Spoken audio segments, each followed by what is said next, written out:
Pak Luhut itu Lord, sampai ada orang manggilnya Lord gitu kan.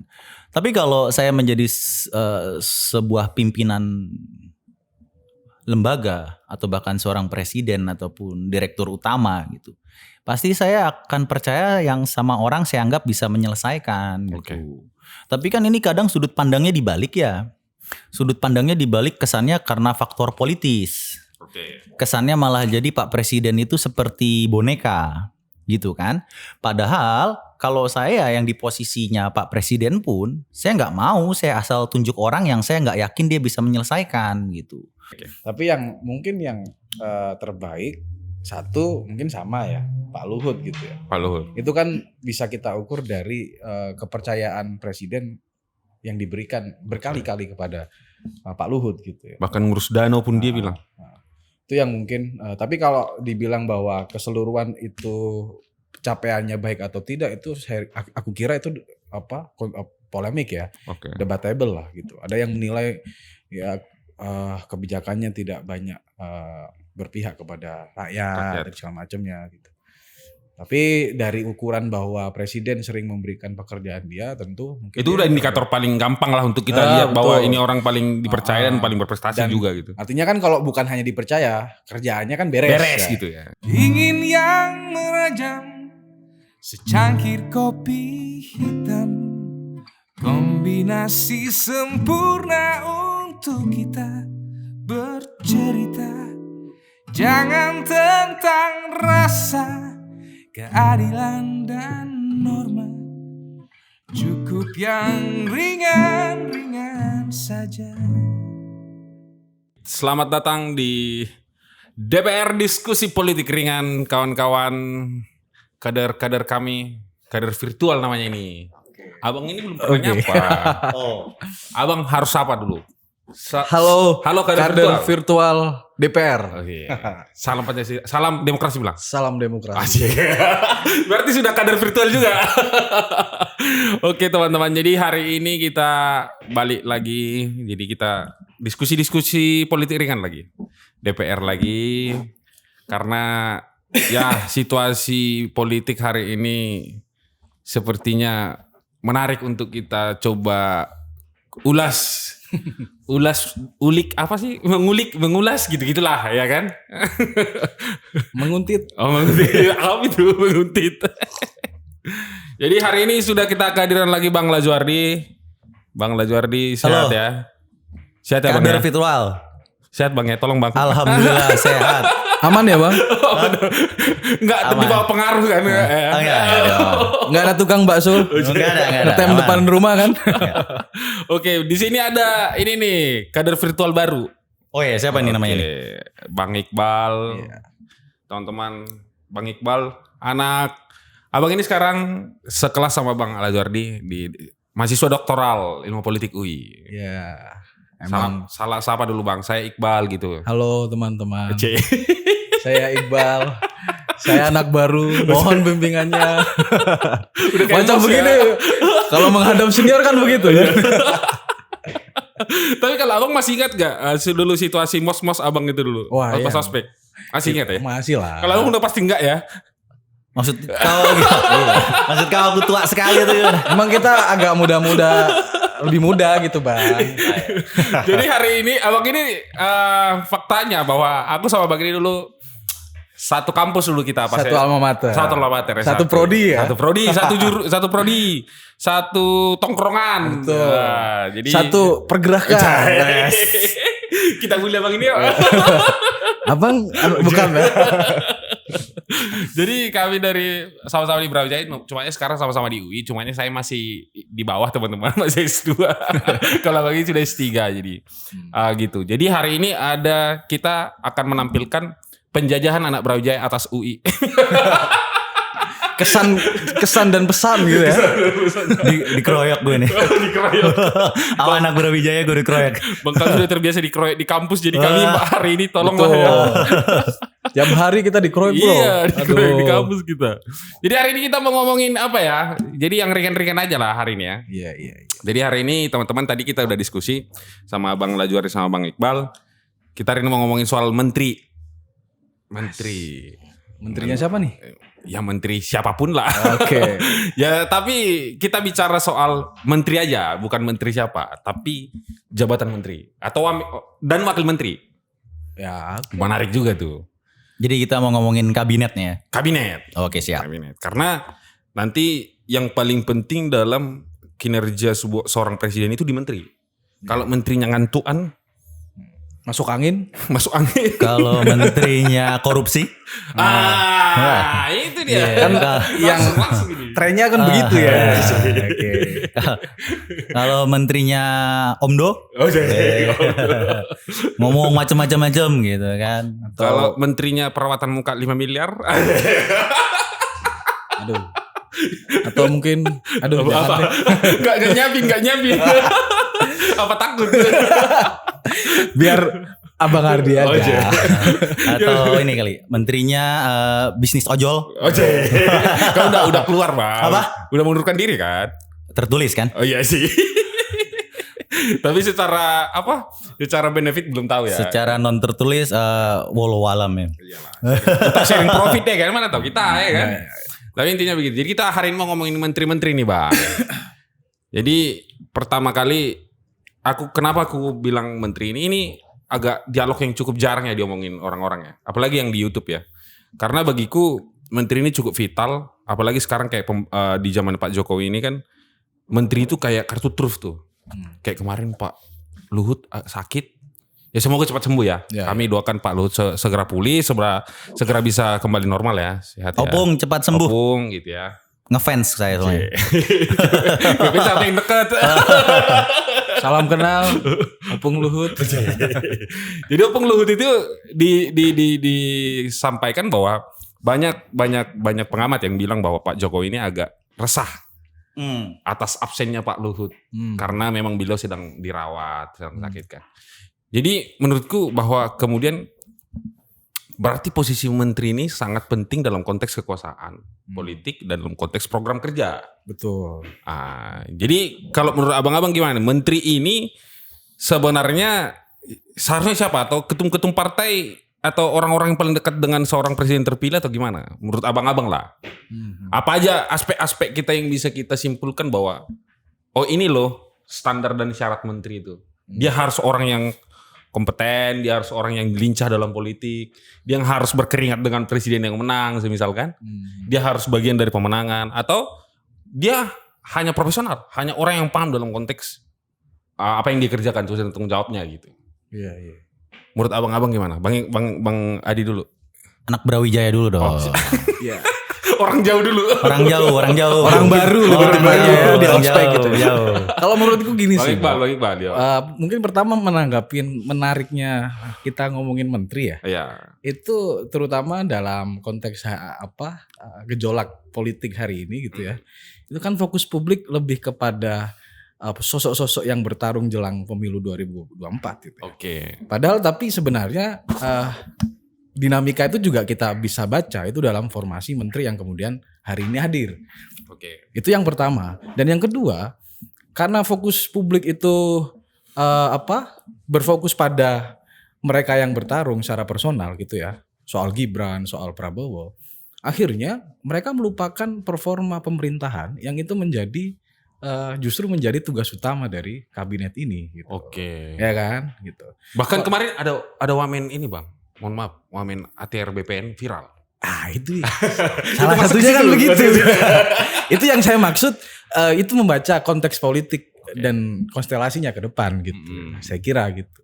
Tapi kalau pertanyaannya soal mana yang lebih baik gitu ya, mana yang lebih baik ya, sebenarnya susu aja sih gitu. Mungkin nanti diperdalam lah sama Bang Adi gitu ya. Kalau saya sih susu aja. Tapi aspek yang paling penting menurut abang memilih seseorang menjadi menteri apa? Ya tentu tentang rekam jejak ya, profesionalitas, kemudian kompetensi, pengalaman, betul. Kompetensi. Kayak misalnya saya merujuk ke Kanda Mahfud MD gitu ya. Misalnya gitu. Saya contoh. Saya kira gini, Pak Mahfud juga mungkin kan juga banyak catatan gitu ya. Ya tetap ada kekurangan lah. Cuman kan karena kemudian track record dia sebagai mantan MK, ketua MK, kemudian juga Arahnya udah kebaca nih. Udah ketawa. Arahnya enggak, udah kemudian kebaca nih. Mau milih siapa? kesimpulannya adalah ketika dia memimpin Menko Polhukam, kelihatan tuh apa tuh namanya performanya. Dan dia paham apa masalah gitu ya. Betul sekali. Itu dia. Dia paham masalah, dia paham Solusinya. apa yang perlu diambil tindakannya gitu ya. Artinya aku kira memang sesuai bidangnya, expertise-nya gitu ya. Kemudian juga jejaknya gitu, rekam jejaknya itu juga penting jadi pertimbangan. Aku kira gitu. Kalau misalnya di luar Mahfud MD deh, ya misalnya Sri Mulyani gitu ya. Terlepas dari kebijakan kontroversialnya. Pak Basuki, Menteri Pak Basuki PPR gitu kan.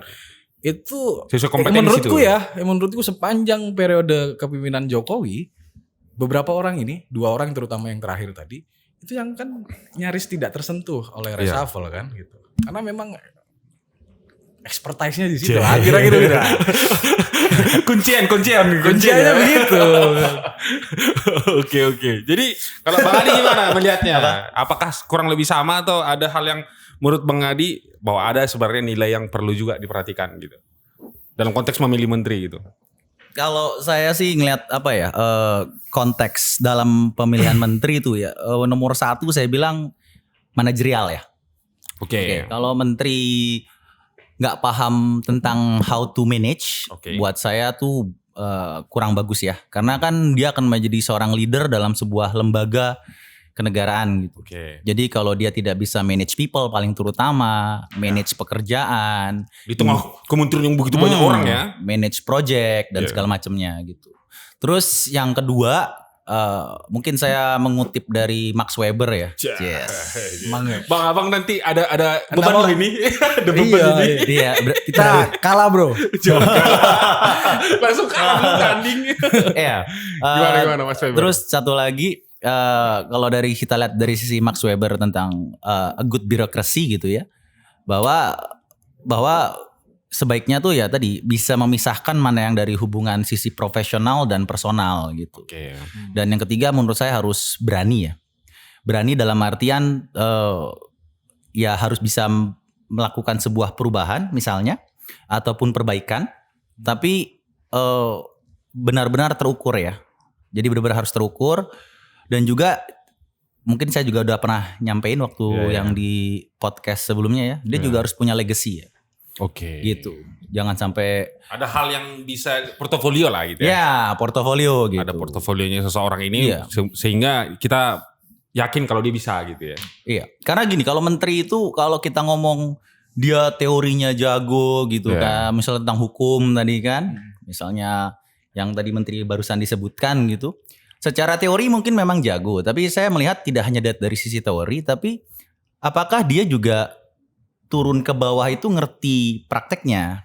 Kenapa saya berkata seperti itu? Karena begini, ketika saya menjadi seorang konsultan, mungkin saya banyak advising orang gitu. Tapi ketika saya ikut ke dalam sebuah organisasi, sebuah perusahaan ataupun lembaga, saya belum tentu ngerti tentang birokrasi. Belum tentu ngerti tentang protokol gitu. Sehingga pada saat kita ngomongin teorinya jago, ujung-ujungnya jadi disebutnya kadang masyarakat menilainya jadi omdo gitu. Gitu kan. Ya saya ngeliat kayak contoh janji manis 300 triliun itu nggak tahu saya follow up-nya bagaimana gitu. Contoh ya, siapa tuh? Yang kau sebutkan barusan. Tapi kan kemarin diupdate kemarin sama Pak Mahfud diupdate. Diupdate. Beliau press conference kan, update masalah-masalah yang ditangani kan. Akhirnya diupdate ya? Diupdate. Masalah-masalah itu diupdate. Saya tuh terkadang pengennya kalau ngupdate itu output gitu. Jadi jangan hasil ya. Hasil gitu. Sama aja kayak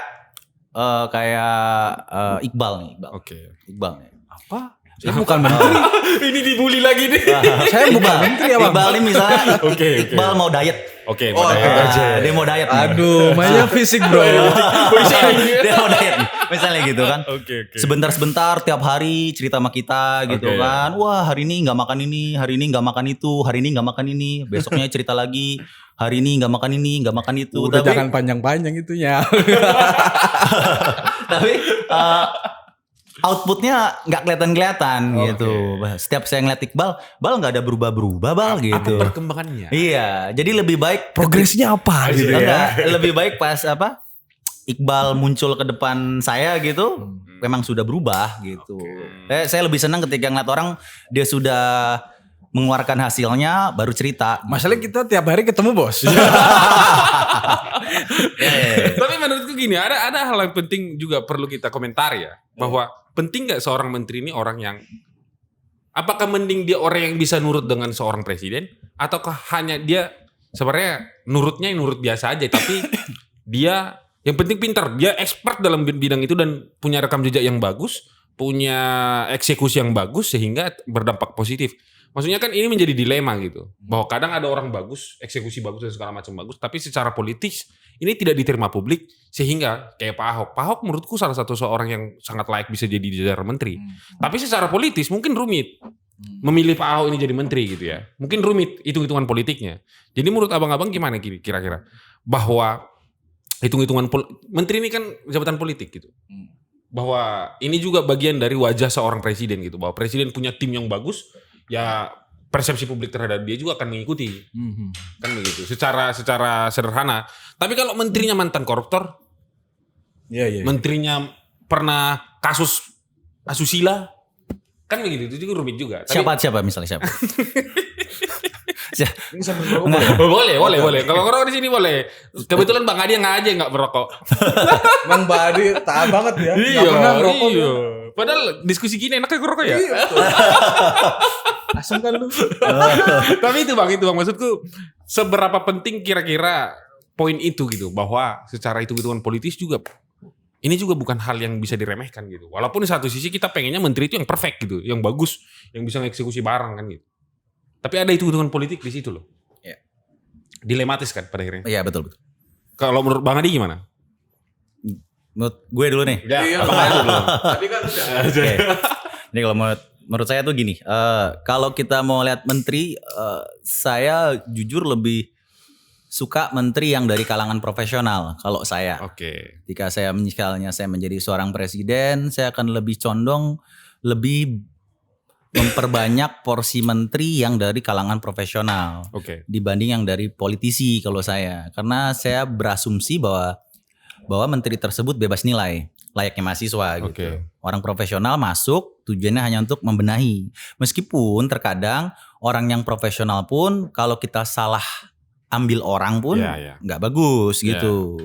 Ya kan? Jadi ujung-ujungnya ya mungkin dia kurang paham birokrasi, atau mungkin dari sisi culture shock, bisa juga kalau dari sisi orang yang profesional. Tapi kalau misalnya juga kita harus mengambil dari orang yang dari politisi, mungkin ya orang tersebut memang di partainya sendiri sudah diseleksi.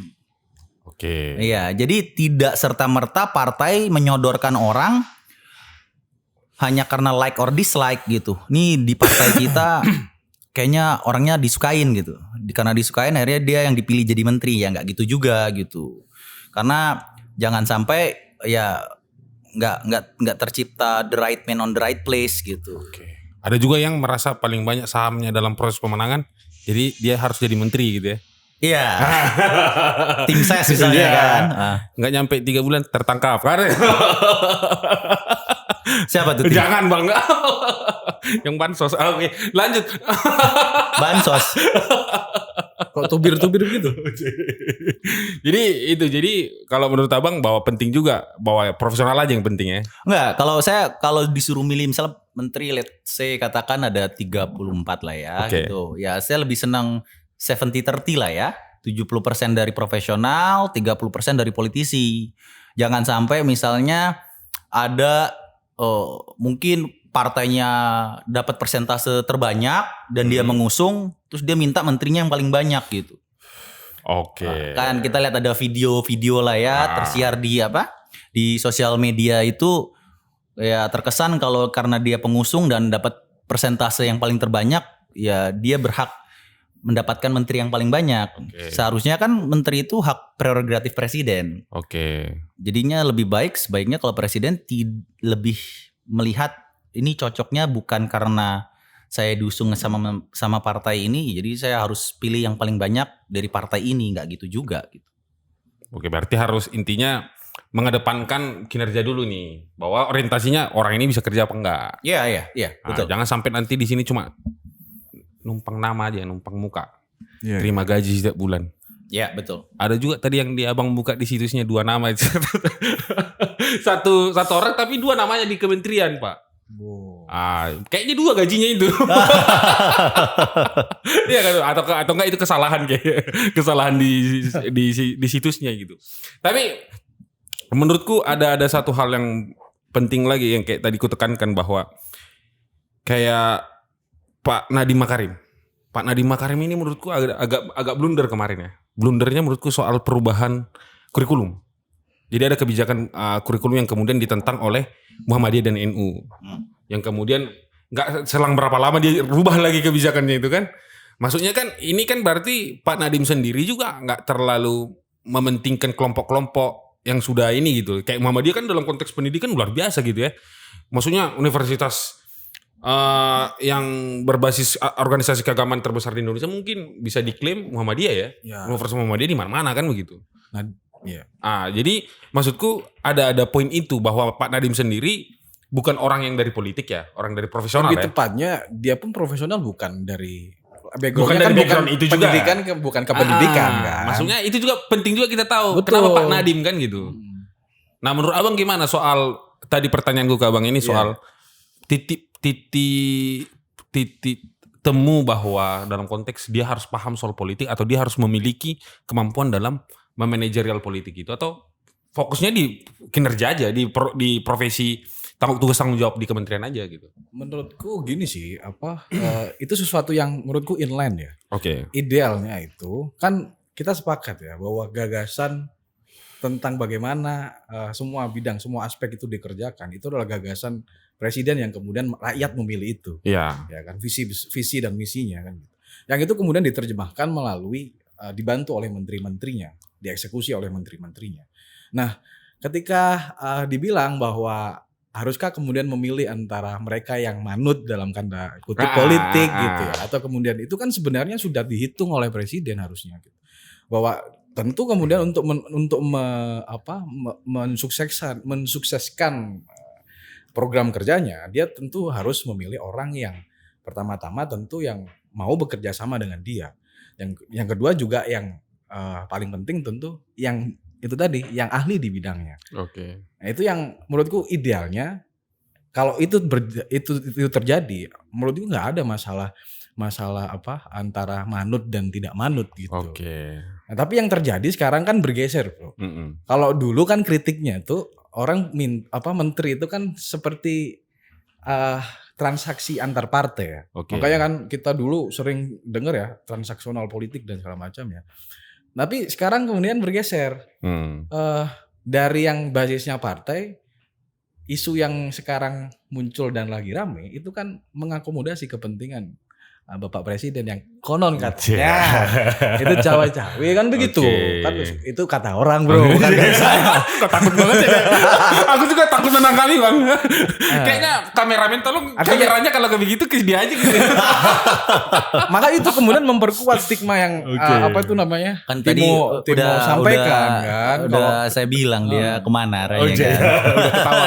Akhirnya itu memperkuat stigma Timo yang pertanyaan Timo tadi bahwa seolah-olah kemudian kerja menteri ini dipisahkan antara mereka yang manut dengan presiden dengan mereka yang bisa bekerja gitu. Padahal sebenarnya itu satu rangkaian yang nggak bisa dipisahkan saya kira. Dan Pak Jokowi itu kan pernah Contoh marah-marah. menterinya yang nggak manut siapa? Aduh. Ya. Atau Kan menteri tadi- yang pernah tidak. tadi kan- atau ada nggak menteri yang pernah tidak Tadi manut? Mas Iqbal kan bilang ada misalnya menteri yang manut Iya, dan nggak iya. manut. Jadi kita biar bisa Nggak harus punya zaman-zaman gambaran. mungkin gini Nggak usah ya. sebut nama deh apa kementerian. Sebut nama juga nggak apa-apa. Ya udah, kan iya, gitu nggak kan. apa-apa, nggak masalah. Karena ini kan sudah jadi konsumsi publik. Ya. Ya. Misalnya Dan dari hak kita juga itu. kalangan menteri dari Iya. Partai Nasdem misalnya, yang kemudian punya jalur Politik yang berbeda dalam pengusungan Amin misalnya. Yang isu yang berkembang dan wacana yang berkembang ini kan karena dia di luar dari radarnya Bapak Lurah gitu kan. Maka kemudian dia dieksklusi, kemudian ada cawe-cawe dikit. itu kan. menarik juga itu, Bang. Karena menurutku gini, Kan ini kan sisa jabatan ini masih lumayan ini. Masih setahun lah. Masih lumayan lah ini kan. Gimana caranya Nasdem ini yang punya menteri di dalam sama PKB ini yang sekarang membawa diksi perubahan itu masih berada dalam barisan pemerintahan hari ini? Abang menurut abang gimana? Kalau menurut saya kalau Menteri Nasdem gitu ya, sebaiknya Menteri Nasdem itu ya nggak ada di kabinet lagi. Secara apa nih? Secara etika atau secara Dua-duanya, mau secara etika ataupun dari sisi menunjukkan dia di koalisi mana, itu harusnya kalau saya menyebutnya lebih ke arah gentleman ya. Oke. Gitu ya. Jadi dalam arti kalau dia sudah menentukan sebuah sikap, seharusnya partai tersebut, partai yang memang tadinya ada di dalam pengusung kabinet yang sekarang, ya harusnya mengundurkan diri kalau menurut saya gitu. Karena jangan sampai terkesan main dua kaki jadinya. Atau malah juga bisa berpikir jadi ada masalah, ya ada mungkin dianggapnya, aduh saya takut banget sama gini. Pelan-pelan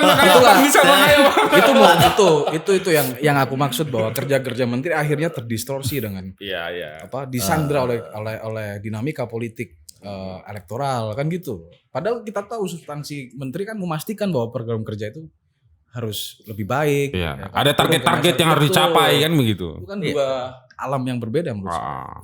Tapi juga kalau kita cek dari misalnya survei ataupun dari, karena gini, kita ngomongin menteri pun berarti dia juga harusnya punya KPI ya. Iya. Dia punya key performance indicator gitu. Jadi yang selama ini mungkin kurang transparan juga di masyarakat gitu. Karena banyak yang saya juga kurang paham apakah kementerian-kementerian ini KPI-nya seperti apa. Mungkin dari sisi kuantitatifnya ataupun dari sisi kualitatifnya. Kan belum pernah dibuka lah ya dengan masyarakat. Nah kalau misalnya partai pengusung yang sudah pindah koalisi, saya lihat dari sisi data belum pernah menjadi menteri yang terbaik. Kita ngomong data ya, bahwa belum pernah. Faktanya juga data bang. Iya, belum pernah terjadi. Ya sebagai menteri yang berprestasi lah ya katakan. Atau lebih mending mundur dari kementerian atau mundur dari partainya? Nah kembali lagi. Iya kan bang. Ya dia apakah kan sekarang kayak Nasdem sama PKB bicara soal kita amin perubahan segala macam, tapi menterinya masih ada di dalam.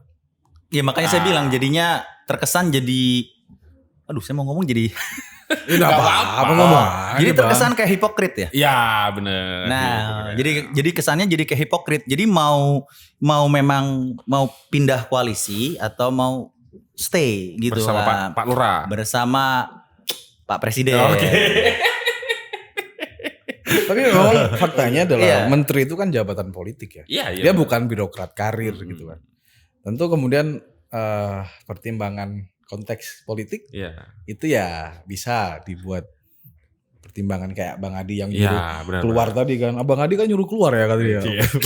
Menteri-menteri yang masih Lazuardi. Iya, memang Ganjar. Seharusnya menteri-menteri yang memang dia sudah dari pihak sudah bukan di koalisi yang sama ya harusnya sebaiknya mengundurkan diri gitu. Atau capres yang masih aktif menteri mengundurkan diri. Gak usah cuti, maksudnya mengundurkan diri aja, ya kan? Iya. Cawapresnya juga. Iya, capres. Siapapun yang cuti-cutian hari ini, sebaiknya gitu. Atau gimana menurut abang? Iya, kalau menurut saya karena menteri nih gitu. Iya, kalau menurut saya sih sebaiknya mengundurkan diri ya. Tidak cuti. Capres ini yang menjadi capres ataupun cawapres sebaiknya mengundurkan diri gitu. Hari ini kan yang aktif Pak Mahfud MD, Pak Prabowo sama Mas Gibran. Ya. Sebaiknya mengundurkan diri saja. Ya sebaiknya nonaktif supaya tidak ada konflik kepentingan gitu ya. Kalau misalnya dia dianggap tidak mengundurkan diri ya setidaknya nonaktif lah ya. Gitu.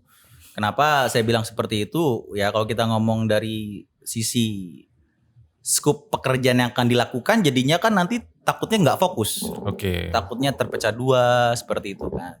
Dan buat saya juga jadinya nanti kesannya kalau menteri yang lagi capres dan cawapres dia tidak mengundurkan diri ataupun nonaktif, kesannya Pak Presiden cawe-cawe. Tapi kan Pak Presiden Kesannya. kesannya memang cawe-cawe. Emang iya. Kesannya. Gak berani bilang iya dia. rusak. Tapi maksudnya kalau Bang Iqbal, bagaimana melihat posisi Pak Mahfud sama Pak Prabowo sama Mas Gibran? Gini loh, Pak Prabowo kemarin dikritik loh Bang, masalah dia bagi-bagi mesin pompa air di Banyumas. Yang dilaporkan juga, pada akhirnya diteliti dan dilaporkan juga karena ini Menhan, urusannya sama mesin air. Kan begitu, pada akhirnya NGO ini. Jadi maksudnya kayak Bang Adi tadi bilang bahwa sebaiknya mundurkan diri supaya tidak ada konflik. Jadi maksudnya kayak mungkin Pak Prabowo juga ngasih duitnya sendiri atau dari mana kan nggak tahu juga kita kan. Yang pada akhirnya polemik pada akhirnya. Polemik pada akhirnya. Kalau menurut Bang Iqbal gimana? Sebaiknya mundur aja deh gitu loh. Atau ya udah nggak apa-apa cuti karena Bang Iqbal yakin bahwa mereka bisa mengerjakannya dengan kembali lagi tadi. Kalau kita mau ngomongin masalah memang kalau katanya Mas Iqbal kan menteri itu jabatan politis ya. Cuman ketika dia masuk ke dalam sebuah kementerian, sisi profesionalitas tuh lebih harus dikedepankan daripada orientasinya di situ. Dibanding sisi politis gitu kan. Makanya sebaiknya mengundurkan diri gitu. Karena kalau enggak kesannya ya tadi politis banget gitu. Padahal mungkin tadi misalnya kayak Pak Prabowo mungkin sebetulnya memang dana pribadinya dia. Karena di kampungnya juga kan gitu. Kampung halaman. Tapi kan tangkapan media bisa berbeda.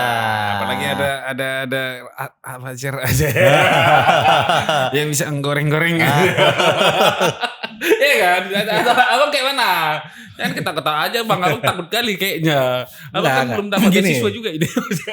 Iya. Gak perlu takut. Bapak Menteri saya belum. Ya tolong aja. Saya juga. Lo juga. Jadi gini bro, gimana? Soal mundur nggak mundurnya menteri itu sebenarnya kalau secara normatifnya mereka kan udah bilang ya, dan itu aturannya juga ada tuh, mereka cukup untuk cuti aja setiap kemudian berkepentingan untuk kampanye. Tapi menurutku isu yang paling krusial gitu ya, itu bukan soal ini akan mengganggu pekerjaannya atau tidak, tapi justru adanya potensi penggunaan instrumen negara untuk kepentingan politik pribadi gitu ya. Iya. Ya contoh misalnya kalau ngomongin Menhan atau kemudian Menko Polhukam atau Wali Kota Solo. Tapi kan itu kita kan lagi ngomongin level menteri kan gitu. Enggak kelasnya. Untuk saya ini bukan kelasnya. Ketahuan kan? Iya. Gue pancing dikit langsung. Itu bro. Justru yang paling krusial itu tuh.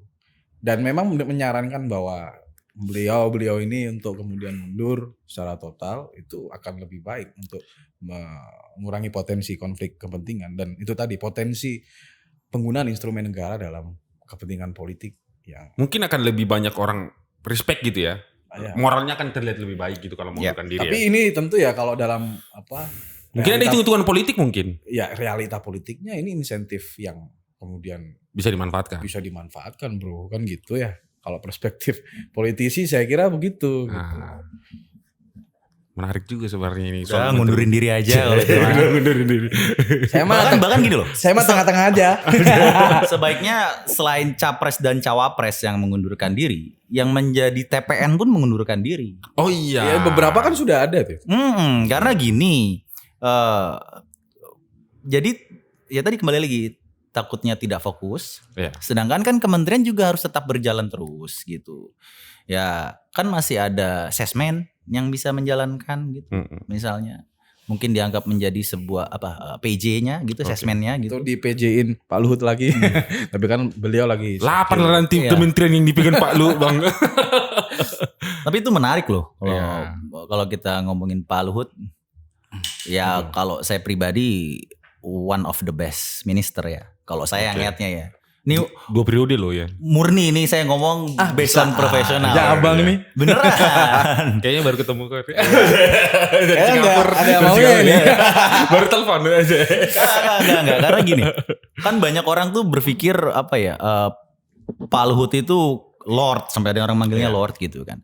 Tapi kalau saya menjadi sebuah pimpinan lembaga atau bahkan seorang presiden ataupun direktur utama gitu, pasti saya akan percaya yang sama orang saya anggap bisa menyelesaikan gitu. Tapi kan ini kadang sudut pandangnya dibalik ya. Sudut pandangnya dibalik kesannya karena faktor politis. Kesannya malah jadi Pak Presiden itu seperti boneka gitu kan. Padahal kalau saya yang di posisinya Pak Presiden pun, saya nggak mau saya asal tunjuk orang yang saya nggak yakin dia bisa menyelesaikan gitu. Otomatis saya akan melihatnya dari sisi rekam jejak waktu yang dahulu, yang pernah bekerja sama saya. Rekam jejak kita bicara gitu kan. Nah, waktu di rekam jejak yang terdahulu mungkin dilihat Pak Luhut setiap dikasih tugas selesai. Ya daripada saya gambling, saya pilih yang lain gitu. Saya ambil siapa tapi ujung-ujungnya takutnya saya nggak yakin. Mendingan pilih yang pasti-pasti aja gitu. Jadi melihatnya tuh dari sisi manage people-nya gitu loh. Dan saya lihat itu manajerial yang bagus gitu. Kalau kita andaikan ini, presiden ini seorang pelatih sepak bola, menteri inilah pemain-pemainnya. Oke? Yeah. Siapa strikernya Pak Jokowi menurut kalian bang? Satu persatu lah kalian. Striker ini bisa satu bisa dua terserah. Apa nih maksudnya apa nih? Menteri-menterinya Pak Jokowi hari ini yang bisa jadi striker sepak bola. Maksudnya menteri yang engage paling dekat atau menteri yang berprestasi? Terserah. Ya, yang penting menjabat dalam kondisi Pak Jokowi ya, dalam jabatan dalam priorisasi Pak Jokowi. Siapa aja menteri yang, misalkan kalau striker ini kan dialah yang kemudian istilahnya mencapai hasil akhir gitu ya. Bola dibawa dari belakang, depan golkan. Itu tujuannya tuh. Jadi siapa strikernya menurut abang? Kalau dari abang dulu lah ya. Pak Prabowo kali ya? Enggak maksud itu kan pindah kalau nggak salah pindah kalau nggak salah. Pertanyaan ini itu pernah diomongin juga. Di salah satu statementnya Pak Prabowo. Mungkin aku juga. Pak Prabowo bilang dia striker. Iya, ibarat sepak bola. Saya ini striker. Kalau nggak salah begitu. Jadi kan sebenarnya saya ini ya menjudgment aja. Jadi meminjam kata-kata Pak Prabowo aja. Dan memang kan striker ini kan identik dengan bintang ya. Iya kan? Striker dan kita tahu ya. Aku tawarannya ini. Beberapa waktu terakhir ini kita tahu kan bintangnya siapa kan. Iya. Starnya ya. Ini sebetulnya lagi muji apa lagi nyindir? Iya makanya aku tahu. Ya itu kan publik yang menilai. Publik yang menilai kan gitu kan. Ini sarkasme politik nih bang. Jadi abang milih satu striker atau dua striker? Atau second striker? Karena aku biasanya pakai 4-3-2-1 ya. Satu. Kipernya siapa? Kipernya yang menjaga pertahanan. Ya tentu Sri Mulyani aku bilang. Itu kalau anggaran APBN kebobolan gitu ya karena kisru dan segala macamnya. Bubar negara ini. Bubar lah. Bukan negara ini, pemerintahan ini gitu ya. Pemerintahan ini. Ya, siapa tahu kan eskalasi sampai pembubaran negara. Kalau playmaker, orang yang ngatur permainan lah. Aduh, ya Pak Jokowi sendiri lah. Enggak kan Pak Jokowi tadi pelatih. Pelatih gitu ya. Siapa lagi yang dia percaya? Kau satu, kau urus semua orang-orang ini supaya cantik permainan kita kan gitu. Abang itulah yang tadi omongin Opung. Opung playmaker. Tapi kan ada biasanya kalau dalam sepak bola itu kan ada gelandang penyerang, gelandang bertahan. Ini yang gelandang tengah lah ini. Yang otaknya lah. Ya, otaknya. Iya bang. Palut ya. Kalau bertahan nih Mahfud, kira gitu ya. Oh Mahfud jadi back. Ya gelandang. Center back atau gelandang bertahan. Gelandang pengangkut air biasanya. Yang biasanya yang itu biasa tukang bersih-bersih. Jawa Timur pride bang wajar. Iya. Terus kalau sayap siapa yang paling lincah? Aduh ini. Kanda enggak. Kalau lincah dalam arti politik ya. Ya kinerjanya sebagai menteri yang paling lincah dari yang lain gitu. Siapa ya? Kanda. Erik. Oh iya. Oh iya, lincah itu ya. Licin. Lincah. Bahasanya itu bahasa Saru semua. Tadi apa? Licin gitu. Oh, enggak licin dalam bekerja. Kita tadi mau ngomong pakai K belakangnya. Pakai K apa pakai N belakangnya? Licin lah. Mau. Tadi salah dengar takutnya. Pak Erik oke lah. Dia saya ini ya menyerang kanan lah. Menembus pertahanan tuh. Buktinya kan kita tahu ya beberapa event-event luar negeri dengan tangan dinginnya Pak Erik nih jadi semua kan Oke. gitu kan. Gitu. Itu sih. Oke, kalau abang, Nah, halo. strikernya siapa? Berat nih. Buka kacamata dulu. Untung nggak Menteri nyalain ya? rokok dulu. Menteri yang Agak nyerempet nih ngerokok dulu. kalau saya melihat apa ya? Kalau misalnya kita mau ngomong menteri yang terbaik menurut sudut pandang saya, mungkin paling utama saya melihat Pak Bas. Pak Bas ini cocok di striker, gelandang, kiper, back. Oh, striker. Striker ya. Iya dong, dia kan yang buat infrastruktur ya. Itu yang menunjukkan Jokowi berhasil dalam kondisi infrastruktur. Betul. Dialah orang yang paling layak untuk menjalankan itu kan gitu. Betul. Oke. Pak Bas strikernya nih. Berapa striker nih? 1 apa 2? Apa? Strikernya berapa nih? 1 apa 2? 3 kalau saya. 3 oh sih. Pak 3 nih bang. Oh iya, dia nyerang pokoknya. Karena kan memang mau quantum leap gitu Oke, ya. quantum leap. Indonesia emas nih. Striker 1 lambat nih. Iya. Enggak gol-gol. nanti. Dibully. Iya, kalau kita mau ngomong Dibully. Kan konteksnya beda. kalau 4-3-2-1 strikernya 1 nggak nyampe nanti Iya. gitu. Ini lebih ofensif. Oh iya harus. Harus lebih nyerang. Lebih gaspol. Lebih kalau itu overconfident sih. Kalau itu overconfident itu. Oke. Terus Pak Bas siapa lagi strikernya? Saya yang kedua saya melihat Pak Luhut. Pak Luhut striker. Justru Pak Luhut itu Oke. striker gitu. Karena kenapa saya bilang gitu? Karena apa ya? Pak Luhut ini sangat multitasking ya. Oke. Gitu. Jadi dalam artian ketika dia multitasking pun semua apa yang dikerjakan goal gitu. Oke. Saya ngeliat seperti itu sih. Satu lagi. Kalau satu lagi, Strikernya kan 3 nih. ya Pak Prabowo. Oh ikutan lu. Ikut-ikutan aja. Enggak, berarti Pak Bas, Pak Luhut sama Pak Prabowo orang tua semua bang. Iya, habis Yang muda. yang Ya, muda Nadiem kasih inilah sayap kiri lah, sayap Yang kiri lincah Ya. ya, yang lincah. Dia kan kayak Garnacho Oh. atau apa Rashford gitu ya Oke. di MU. Yang kalah Kalau itu. playmakernya siapa? kalau playmaker Yang saya ini yang disuruh Jokowi intinya kamu bagaimana memastikan semua kabinet ini seperti mungkin Seskap atau Mensesnek gitu-gitu kan. Bagaimana caranya memanage ini supaya tim ini sukses. Gitu. kalau saya ngeliat playmaker ya Bu Sri Mulyani ya kalau saya ngeliatnya. Malah Bu Sri Mulyani. Iya. Yang bagi bola nih. Karena gini, kalau playmaker itu sebaiknya yang profesional ya. Oke. Gitu dalam arti dia tidak cuman oper bola ke striker yang itu, tidak cuman oper bola ke striker yang mana, tapi dia bagi rata gitu. Oke. Jadi dari situ kan otomatis faktor keuangan negara penting sekali gitu Karena sebagai playmaker ya. Karena striker itu nggak akan berhasil kalau nggak ada playmaker tadi yang bagi bola. Gitu. Iya betul. Jadi Betul. kalau Bu Sri Mulyani nggak nganggarin ke salah satu striker nggak gol Oke. gitu. Saya ngeliatnya seperti itu Oke, sih. playmaker. Baru back bertahan, pemain bertahan yang bisa menjaga kiper dan menjaga gawang. Saya kalau ngomongin apa ya, back itu artinya kan dia bertahan ya. Karena saya nggak ada kepikiran masalah backnya, cuman kalau saya ngeliat kayak apa? Filosofinya nggak bertahan, nyerang terus. Oh, striker Filosofi bolanya dia nggak bertahan bro.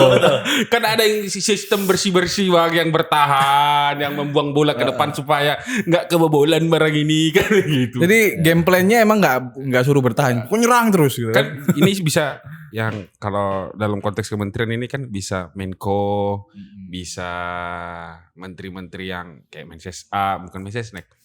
Yang jarang terdengar lah ya. Bukan yang jarang terdengar, tapi yang agak vital juga. Back ini kan vital kan, cukup vital. Mungkin yang lebih berprestasi gitu ya, lebih berprestasi kayak BUMN gitu kan, berprestasi tuh kan gitu. Atau gimana?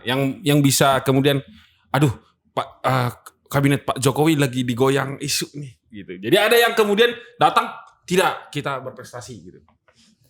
Siapa kira-kira yang begitu? Bahlil mungkin? Ya mungkin Pak Erick Thohir kali ya. Apa Erick Thohir? Pak Erick Thohir lah ya. Sebetulnya tadi saya mau berpikir apakah Pak Erick Thohir juga mungkin bisa dikatakan striker gitu. Oh, berarti 4 striker ini? Ya tapi karena begini, ketika dikatakan striker kan dianggapnya artinya dia juga harus berhasil melancarkan serangan. Artinya dalam arti meningkatkan pembangunan dengan cepat. Ya. Memang sih dengan adanya apa ya holdingisasi BUMN mungkin dia bisa memperbaikinya. Terobosan itu ya. Iya, cuman kan pas terakhir ini ada yang BUMN karya itu kan ada sedikit Masalah ya. Okay. Jadi mendingan dia jadi back aja deh, mundur dulu deh. Gitu. Jangan di depan. Kalau iya makanya Bahlil. makanya nggak jadi cawapres kan. Suruh mundur dulu nih. Jadi back dulu, jadi back dulu gitu. Padahal kasihan loh Bang ya kan.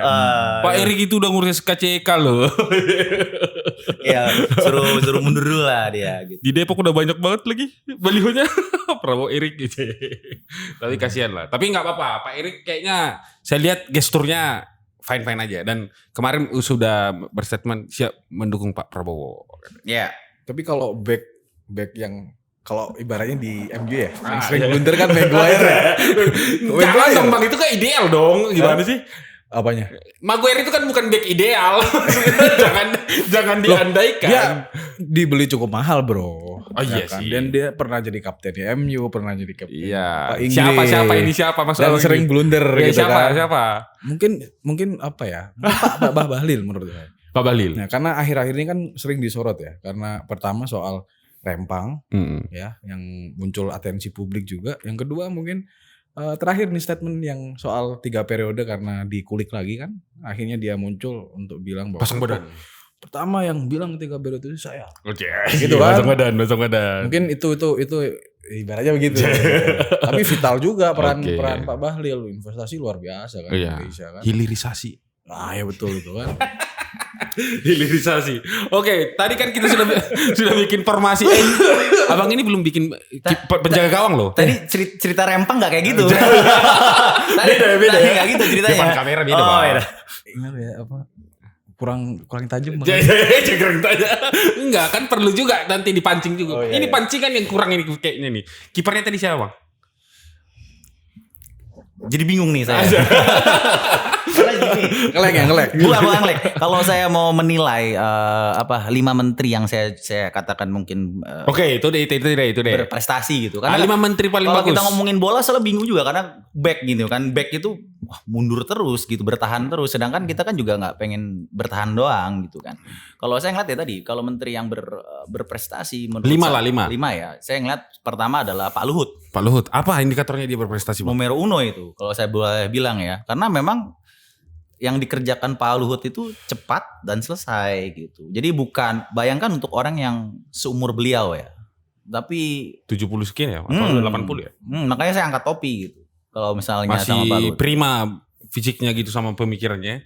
Ya mungkin karena ini kali ya pensiunan bintang ya. Tengah 4, Bang. Jenderal. Danjen Kopassus, Bro. Dan satunya lagi kan dia juga pengusaha handal ya. Jadi saya melihat ya nomor 1 sih Pak Luhut saya melihatnya gitu. Baru yang kedua? Pak Basuki. Dengan segala infrastruktur. Iya, bahkan saya berpikir sebenarnya coba kalau Pak Basuki muda dikit aja gitu. Mungkin cocok maju tuh sebenarnya Pak Basuki gitu. Cuman kan jago lagi ngedrum. Jago ngedrum. Iya, jago ngedrum gitu. Main kamera. Iya. Lucu lagi ngitungin kancing baju orang. Pak Erik ya. Dihitungin. Udah lama nih KCK kawan.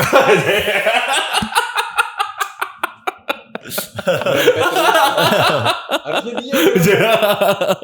Oke, terus yang ketiga Pak Luhut, Pak Bas. Yang ketiga Pak Prabowo. Apa indikatornya Pak Prabowo? Pak Prabowo gak cukup anomali sih. 5 menteri berprestasi. Apa indikatornya? Ya kalau bannernya di mana-mana sama Pak Jokowi. Oh gitu ya. Kuantitas indikator. Bener bisa. Indikatornya beda sendiri ya. Karena nggak tahu lu di ada mana apa lagi. nih? Enggak lah. Gimana kalau Pak Prabowo penjelasan, maksudnya kayak Pak Prabowo ini kan kemarin sempat disorot juga ketika dia kemudian masuk ke dalam persoalan global gitu ya, kayak perang Rusia Ukraina kan. Iya. Kemudian ya beliau juga agak cukup vital, walaupun banyak kritik bahwa harusnya Pak Prabowo nggak di situ dong. Menlu harusnya di situ kan begitu. Pun Indonesia harus ikut campur. Iya. Tapi Pak Prabowo juga menunjukkan bahwa dia mampu memahami itu kan begitu. Tapi itu kan secara personal menurutku. Tapi secara kementerian menurut abang gimana? Kalau saya melihat ya dia termasuk salah satu kementerian yang bagus ya. Oke. Dipimpin oleh Pak Prabowo gitu. Dalam artian ya tadi kan kelihatan dia ya. ini ngomong Iya. Ini nyela mulu ya. Tadi gua juga gitu. Oh iya. Oke. Saling tekan orang ini. di lepas dari dia seorang capres Iya. lepas dari dia Dia seorang menteri lah. Iya, dia ketika sedang bekerja sebagai seorang menteri pun ya saya ngeliat dia cukup pekerja keras ya. Oke. Dalam arti sama lagi untuk seperti yang seumur beliau ataupun kayak tadi ya Pak Luhut itu mungkin bisa mengalahkan yang muda-muda. Oke. Apalagi kalau bandingin sama Menpora gitu kan. Nanti kita ngomongkan itu Bang. Kayak tadi kita ngomongin formasi bola tapi nggak nyebut Menpora ya. Iya, satu pun kalian gak ada ngomongin Menpora ya. Padahal Kenapa tuh Bang Andi? Andi? Kira-kira Bang Andi punya analisa yang lain? Dipancing baik. Menporanya nih terdegradasi di seri B. Kalau Copoli. Iya. Terus gimana? Iya tadi Bu Sri Mulyani ya. Yang keempat Budi Sri Mulyani. Dan terus itu salah satu menurutku yang paling berprestasi tuh. Iya. Dan Keren. terakhir Pak Erik ya. Pak Erik. Jadi kalau saya melihat ya tadi Bu Sri Mulyani, Pak Erik Thohir, Pak Prabowo, Pak Luhut, sama Pak Bas. Pak Bas. 5 ini Buat saya kuncinya Pak Jokowi ini. buat saya yang berprestasi. Oke, Dalam berprestasi. arti dari sisi misalnya top 5, Ya. menurut saya melihat ya Kinerjanya yang paling bagus gitu. kinerjanya yang bagus mereka. Oke. Gitu. Yang lainnya bukan tidak bagus, tapi mungkin bagus juga, tapi mungkin tidak sepencapaian 5 yang 5 ini gitu ya. Ya, Yang lebih sering diomongin sih itu. Oke. ya mereka lah ya. Karena gini, contoh Pak Mahfud juga sering diomongin kan, Oke. gitu kan, sering dibicarakan gitu. Tapi kalau saya melihat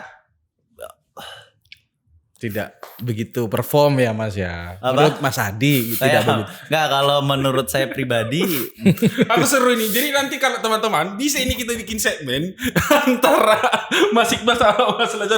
Karena kontradiktif terus dari Emang tadi. kan ya apa? Niatnya berkesinambungan Iya, ya, harmoni gitu. harmoni. Ya, Karena nyatanya saling bertolak. Tapi seru bro. Seru. Dialektika ini. saya melihat mungkin penempatan Pak Mahfud itu harusnya Menkumham ya. Oh iya di Menko. Gitu, Bukan jadi- di Menko ya. Bukan, kalau saya melihat mungkin beliau lebih cocok di Menkumham gitu dengan segala Biar beresin penjara bilang. konsepnya dia. Saya melihat ya tadi kan dikatakan nama Prof Mahfud kan dia di Menko agak kurang tajam ke bawah kan. Jadi kalau saya lihat mungkin sebaiknya di Menkumham gitu. Bukan menteri yang teknis juga gitu ya. Iya, Hanya artinya kan koordinator.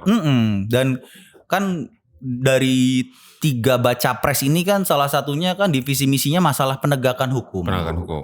Berarti kan diasumsikan Menkumhamnya kurang Kurang tajam. kurang Sinor, tajam. tolong Bang Sinor gitu Bang. Kalau menurutku malah lebih pas Bang. Iya. Bentar, jangan Oh, iya, dulu iya. kau sikat biar ini otaknya udah menyerang baik. Jadi kalau kita ngomongin Menkumhamnya mungkin ya kenapa mesti pada ngomong masih penegakan hukum Oke. gitu. Mungkin sebaiknya dulu ditaruhnya Pak Mahfud kalau Oke. menurut saya gitu. Karena ya dengan segala ilmu dan pengalaman beliau, saya yakin dia bisa Berprestasi. lebih tajam ke dalam, Oke. lebih tajam ke bawah kalau jadi Menkumham gitu. Seperti itu sih. Jadi bukan berarti saya melihat, karena gini, capek juga ketika kita melihat dia sebagai seorang Menko membuka segala macam isu ke publik. Ruang lah. Tapi kita nungguin untuk kelarnya isu itu nggak kelar-kelar gitu. Oke. Gitu. Jadi saya lebih senang kenapa nggak Pak Mahfud ya ditaruh di Oke. Menkumham seperti itu. Ada sesi kritik. Oke. Nah, saya Oke. Saya- Udah gak sabar. Oke, kalau Bang Iqbal 5 menteri paling berprestasi. berprestasi ya. Yang paling top lah menurut Abang ini 5 paling top. Akhirnya Lah. tadi ngomentarin apa? Enggak, Menko enggak, Polhukam. ada urusan. Bukan itu substansi diskusi ini. Ya gini ya, kalau secara performa gitu Oke. ya, terlepas dari, ini saya bilang terlepas dari kontroversinya gitu. Oke. Tapi yang mungkin yang terbaik satu mungkin sama ya, Pak Luhut gitu ya. Pak Luhut. Itu kan bisa kita ukur dari kepercayaan presiden yang diberikan berkali-kali kepada Pak Luhut gitu ya. Bahkan ngurus danau pun dia bilang. Itu yang mungkin. Tapi kalau dibilang bahwa keseluruhan itu capaiannya baik atau tidak, itu aku kira itu polemik ya, debatable lah gitu. Ada yang menilai ya kebijakannya tidak banyak berpihak kepada rakyat dan segala macamnya gitu. Tapi dari ukuran bahwa presiden sering memberikan pekerjaan dia, tentu mungkin itu udah indikator paling gampang lah untuk kita lihat bahwa ini orang paling dipercaya dan paling berprestasi juga gitu. Artinya kan kalau bukan hanya dipercaya, kerjaannya kan beres ya. Gitu ya. Nah, lepas dari beresnya ini baik atau tidak begitu kan, itu publik yang menilai. Oke. Sip, Terus yang kedua kalau performa sih aku kira ya Sri Mulyani karena beberapa kondisi krisis terutama COVID itu kan tentu teruji ya. Krisis keuangan, dia bisa take over dan menstabilkan keuangan negara gitu ya. Ya walaupun kritiknya kan ada utang-utangnya juga gitu ya. Tapi dia kemarin kalau nggak salah sedikit Bang, nilai tukar rupiah itu paling buruk ya dalam dolar ya. Sempat yang paling buruk beberapa hari kemarin ya. Saya kira pengkritiknya Bu Suryani itu banyak juga. Iya. Gitu. Tapi terlepas dari itu ya beliau berbuat banyak. Pertama itu, terus yang kedua setidaknya dia bisa menjelaskan secara rasional itu ke publik gitu. Sehingga kemudian sentimen itu tidak mengganggu kinerja Menteri Keuangan gitu ya. Walaupun kita tahu ada tragedi terakhir tuh yang soal 349. Ya kan gitu kan. Itu pun juga transaksi Kementerian Keuangan. Aku kira kalau secara personal aku kira Bu Suryani sudah cukup bisa untuk menjelaskan secara rasional ke publik gitu. Dan dia juga adalah menteri yang cukup diandalkan Pak Jokowi sering. Iya, sejak awal kan nggak tergoyahkan gitu. Posisinya gitu. Dan profil dia di luar negeri juga. Mantan direktur ya, Bang Dunia. Tahun yang lalu sebagai perempuan berpengaruh kan segala macamnya. Dari sudut pandang itu mudah saja bagi kita ngomong bahwa namanya baik. Atau mungkin saya bisa bilang itu nomor 1, nomor 2-nya Pak Luhut. Saya tukar. Berubah pikiran karena argumentasi yang mengalir. Saya tukar begitu. Tukar. Yang ketiga. Pak Mahfud sih aku bilang. Pak Mahfud. Karena apa argumentasi Anda? Gini. Abang di sini mulai menyerangnya. Terlepas atau tidak? Terlepas polemik atau tidak gitu ya. Pak Mahfud itu setidaknya dalam beberapa presiden terakhir menurut saya itu berhasil mengembalikan kepercayaan publik terhadap institusi hukum. Yang sebenarnya itu adalah personal dia selaku menteri atau misalnya Menko Polhukam gitu. Itu paling tidak dengan banyaknya trauma yang terjadi beberapa tahun sebelumnya.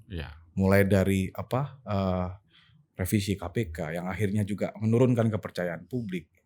Kemudian juga kasus yang menerpa Polri, ya, Sambo dan segala macamnya itu. Nah, beberapa waktu terakhir, Pak Mahfud itu, aku kira itu berhasil untuk memberikan angin segar kepada publik gitu, dengan kasus heroiknya di beberapa kejadian gitu ya. Ya walaupun seperti yang Mas Adi sampaikan tadi, banyak juga belum ada endingnya ya, beberapa catatan gitu ya. Tapi terutama menanggapi pernyataan Mas Hadi kali ya. Mungkin aku agak berbeda gitu dan memang harus berbeda gitu. Berbeda. Kalian harus berantem memang di sini. Dan memang harus berbeda. Provokatornya ini. Menurutku justru memang lebih pas Pak Mahfud di Menko Polhukam. Karena pengalaman dia di trias politika itu sudah cukup. Sudah cukup ya kan? Untuk menjadi seorang Menko Polhukam. Baik bicara mengenai politik maupun hukum. Disertasi dia, ya, dan keahlian dia itu politik hukum, bro. Ya kan? Jadi S2-nya kan ilmu politik. Iya. Di UGM ya. Dan kepakarannya juga kalau nggak salah politik hukum gitu. Jadi teori yang cukup mapan dikutip beberapa scholar di Indonesia. Sehingga kemudian menaruh dia di Polhukam itu udah posisi yang paling baik lah, paling pas lah. Walaupun memang ya kita tahu latar belakangnya kan memang hukum ya. Profesor di bidang hukum. Gitu. Yang keempat, jangan terlalu banyak kampanye Bang. Keempat ya. mau nunjukin label. Oke. Labelnya di mana? Jatim Pride ini. Oke, terus. Kok begitu? Enggak. Padahal enggak. Enggak lah, itu. Pokoknya menteri yang diomonginnya paling lama. Oke. Itu. Framing. Sri Mulyani tadi kan aku paling iya, lama benar-benar. kan. Sri Mulyani Bang tadi. Nomor 1 lagi kan. Oke. Nomor 4. Nomor 4. Siapa ya? Kalau 3 aja Bukan Pak nggak Prabowo bisa. sih. Kalau 3 aja nggak bisa. Masa nggak ada Pak Prabowo sih? Ya mungkin 4 siapa ya? Iya. Mungkin Pak. Ya oke lah Pak Prabowo gitu. iya. Karena kau Excuse. kau yang minta. Excuse. Kayaknya nggak sincere. Oke, Pak Prabowo. Jangan terpaksa gitu Bang. Maksudnya harus tetap Performa dalam kondisi ya. yang merdeka gitu loh. Ya itu tadi yang sempat disinggung kamu tadi ya Oke. soal pengambilan peran Indonesia di Oke. beberapa konflik negara Mm. lain gitu ya. Itu dan kemarin juga sempat viral kan waktu penjelasan dia ke perwakilan Uni Eropa kalau nggak salah bahwa yang diajukan dalam konflik Rusia dan Ukraina Oke. gitu ya, itu tentu adalah gencatan senjata gitu. Oke. Itu menurutku ya cukup viral lah. Oke. Ya Menyita perhatian poin plus publik. lah buat dia gitu ya. Poin plus ya paling tidak kan dia punya keberpihakan, kejelasan kan gitu ya, dan menyikapi itu dan tentu juga tindakannya sesuai lah dengan itu. Siap. Tapi itu nggak lepas dari memang pengalaman dia Oke. dalam konteks militer. Oke. Nggak Makanya usah aku lebih bilang- dalam di situ masuk Bang. Enggak, makanya memang kan karena ini kan konsisten bro. Aku bilang tadi pertama adalah Oke. kepakarannya ya, expertise dan pengalamannya. Oke. Ya, cocok memang. Oke, Iya, cocok. Nomor cocok. 4 Pak Prabowo, nomor 5. Nomor 5 siapa ya? Masa enggak ada Pak Bas? 14 apa? Pak Bas Basuki. Oh iya Pak Basuki lah. Pak Basuki menurutku. Karena Karena membantu nih Bang supaya enggak lama dia menjawab. agak lama ya. Enggak, maksudnya dia siapa ya? Karena itu bisa 2 menit Bang, ya kan? Iya sih. Pak Bas lah Pak ya. Bas lah ya. Pak Bas dalam konteks agenda pembangunan negara yang Infrastruktur lah. dieksekusi dengan Oke, dengan baik. baik. Walaupun aku bilang ya, aku kayaknya semua menteri yang kemudian di list dari yang terbaik itu juga nggak lepas dari catatan. Pak Bas pun juga demikian gitu ya. Pembangunan masif secara infrastruktur, tapi catatannya kan kita tahu secara konteks umumnya negara ini kan punya catatan terhadap pembangunan dalam paradigma kemanusiaan yang juga agak kurang Lemah gitu ya. perhatiannya kan gitu. Memang infrastruktur itu jalan nih, tapi secara paradigma Tapi itu kan kemanusiaan. bukan catatan untuk Pak Bas dong. Enggak, kalau Ya menurutku itu tadi, makanya sebagai dia eksekutor, dia Dia baik bagus. gitu loh. Tapi secara whole programnya Pak Jokowi mungkin Tapi kalau kita bisa kita luaskan lagi Iya. spektrum tentang tapi itu pada akhirnya pembangunan. ke Pak Jokowi dong, bukan Iya. ke Pak Basnya kan. Pak Basnya tetap bagus gitu. Iya. Kan Pak Bas nggak punya tanggung jawab untuk membangun manusia di negara ini, dia hanya punya tanggung jawab membangun infrastruktur kan gitu. Betul. Tadi kritik abang ke Pak Nadiem. Oke. ya gini, ini Kok nggak ada yang ngomongin Pak Nadiem ya? Iya. Satu pun kalian gak ada ngomongin Pak Nadiem Berarti Udah jadi dibalik businessman aja, aja, listnya dibalik 5 terburuk. Oke. Pak Nadiem jadi bisnismen aja. Enggak, tadi gini. Oke, sedikit. Kalau kita simpelnya gini, ketika kita mau menilai sebuah KPI dari Oke. kementerian, kita harus lihat hasil konkret. Contoh KPI Pak Bas, ada jalan tol. Oke. Itu konkret gitu misalnya. Kalau misalnya Pak Erick Thohir, ya ada perbaikan profit BUMN. Reformasi di BUMN. Reformasi di BUMN itu kelihatan tuh dicetak di print gitu kan. Terus yang misalnya mau ngomong masalah opung gitu, Pak Luhut gitu, Hilirisasi. banyak dia mah. Investasi. Iya, segala macam dia clear, ada hasil outputnya. Profit gitu. Kalau kau bilang nampak gambar lah. Kelihatan itu. Jadi iya. Nah, kayak Bu Sri Mulyani juga jadi kan masalah Kebijakan fiskalnya bagus. kebijakan fiskalnya, inflasinya itu kelihatan clear gitu. Artinya kalau misalnya saya print dari kita print gitu, itu nyata hasilnya. Oke. Nah, kenapa tadi saya dari 5 yang saya sebut itu beda sama sama Mas Iqbal. Kisana ini Sebagiannya sama, sebagian sama, cuman urutannya beda. Beda. Gini, konkret hasil dari Pak Mahfud apa? Oke. Gitu. Ini kritik di Pak Mahfud. Karena gini, memang dari sisi pencitraan bagus. Saya akuin Pak Mahfud itu dari sisi pencitraan bagus, orang yang lurus, paham tentang hukum. Cuman kalau misalnya saya sodorkan sebuah KPI untuk membuat sifat yang outputnya nampak barang, saya belum lihat. Oke. Gitu. Itu yang makanya saya katakan tidak masuk 5 terbaik menurut versi saya gitu. Sedangkan kalau misalnya kayak Pak Prabowo kan dia ditugaskan ada food estate-nya, dia juga ditugaskan buatan pindad dan segala macamnya gitu. Dan itu Pengadaan alutsista. pengadaan alutsista Emang dan food estate kelihatan. jadi bang? Kenapa? Emang food estate jadi? Pesimis nih. Pesimis ini. Pesimis. Ada yang sudah melihat hasil, ada yang masih berharap. Itu Iya. artinya. Iya. Betul. Kok iya kalian berdua? Tapi intinya begitulah. Maksudnya kalaupun kita mau kritik 1-2 kementerian menteri-menteri ini kan semuanya punya ruang kritik. Betul. Mereka juga punya ruang pencapaian masing-masing. Betul. Kita harus hargai juga itu karena mohon maaf kayak Pak Luhut mungkin kalau nggak jadi menteri kayaknya udah salah satu orang terkaya di Asia Tenggara dia. Kalau dia fokus di bisnis 10 tahun ini ya. Oh, Tapi kan beliau kan kemudian memberikan waktu dan pikirannya untuk bekerja bersama-sama Pak Jokowi kan begitu. Itu mungkin salah satu reward yang bisa kita ya terima kasih kan begitu. Kalau mau selanjutnya lanjut juga nggak Karena tahu. kan temanya memang performa kementerian. Tapi kalau kita ngomongin lebih luas lagi, banyak Waduh, bro. nggak selesai kita ini 2 hari. Tapi yang selanjutnya biar lebih konkret. 5 menteri dengan performa paling bawah. Janganlah, jangan. Gantian dong. Jangan. Pertanyaan itu sih jangan. bro. Oke. Gantian. Pertanyaan itu menurutku jangan. Kenapa? Karena menurutku itu tadi kau bilang Enggak, bisa setiap- aja menteri ini gini bang. Bisa aja menteri ini belum lama udah masuk penjara. jangan Kan nggak ada kinerjanya. Oke. Performa menteri yang biasa-biasa aja. Yang gitu biasa-biasa ya. aja. Jangan lah. yang terburuk Oke. lah. Kita ganti pertanyaannya. Jadi performa menteri yang biasa-biasa aja gitu. 5 performa menteri yang biasa-biasa aja. Takut ini kan orang-orang akademisi jadi takut nanti. Oke, ayo. Rumah saya jauh, Pak. Jawa. Oke, sama-sama Jawa kalian berdua. Aku aja di sini yang minor. Ayo. Bang Adi dulu lah, senior.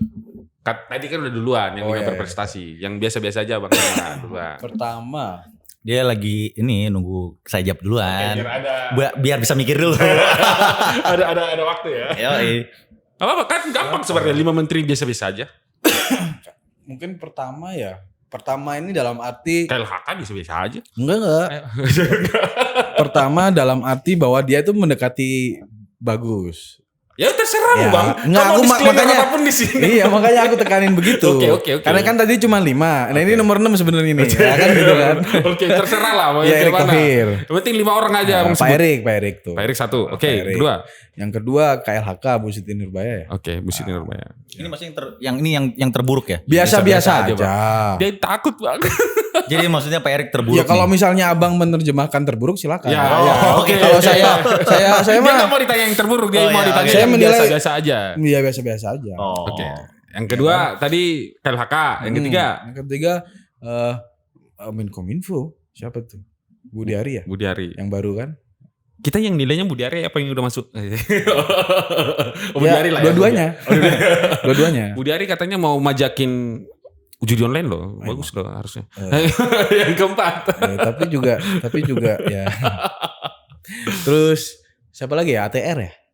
ATR BPN Jenderal. Pak Jenderal. Jenderal Hadi. Oh, jangan deh. Satu kampung itu Bang. Iya orang Malang Pak. Iya makanya. Tapi ya mohon maaf gitu ya. Oke, keempat ini siapa lah? Siapa ya? Bahlil ya. Bahlil. Kandam itu Bang. Oke. Pak Bahlil ya. Oh, Pak Bahlil. Oke. Yang biasa aja. Biasa Bukan yang terburuk ya. Yang terburuk ada lagi. Oke, yang 5. Itu Menteri Konoha. Yang terburuk. 5 kan tadi udah. Siapa Menteri Konoha? Enggak ada. Siapa ya kelima ya? Las. Menteri Perempuan ada, Menteri Sosial ada, Menteri Pan RB ada, banyak. Oh ya Pan RB. Azwar Anas. Jatim Pride juga itu. Wah itu, ya itu. Keren loh dia jadi bupati. Biasa-biasa aja. Menterinya biasa aja. Oke. Abang mau menerjemahkan pertanyaan kuning terburuk apa yang biasa-biasa aja? Berarti kalau tadi Mas Iqbal bilang tadi 5 menteri terbaik, 5 menteri biasa-biasa aja, sisanya buruk semua berarti. Enggak. Lah terus gimana? Kan cuma 5. Kalau misalnya dikasih 10 tadi masuk 10 juga. Yang lainnya masuk itu semua. Politisi memang. Ngelesnya goceknya lincah dia. Ayo. Abang 5 menerjemahkannya yang terbaik, yang biasa-biasa aja atau yang terburuk? Kalau saya melihat 5 yang saya rasa performnya under di bawah biasa-biasa saja.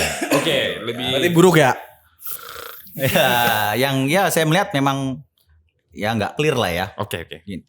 Karena gini, ketika kita ngomongin sebuah kabinet itu kan kita juga harus mencerminkan isu-isu yang terjadi di masyarakat gitu. Dan juga bagaimana bisa kabinet itu benar-benar mencerminkan Pancasila kan. Jadi ada kabinet yang mengurusi ketuhanan yang Maha Esa, mengurusi kemanusiaan adil dan beradab, persatuan Indonesia dan segala sampai sila kelima gitu.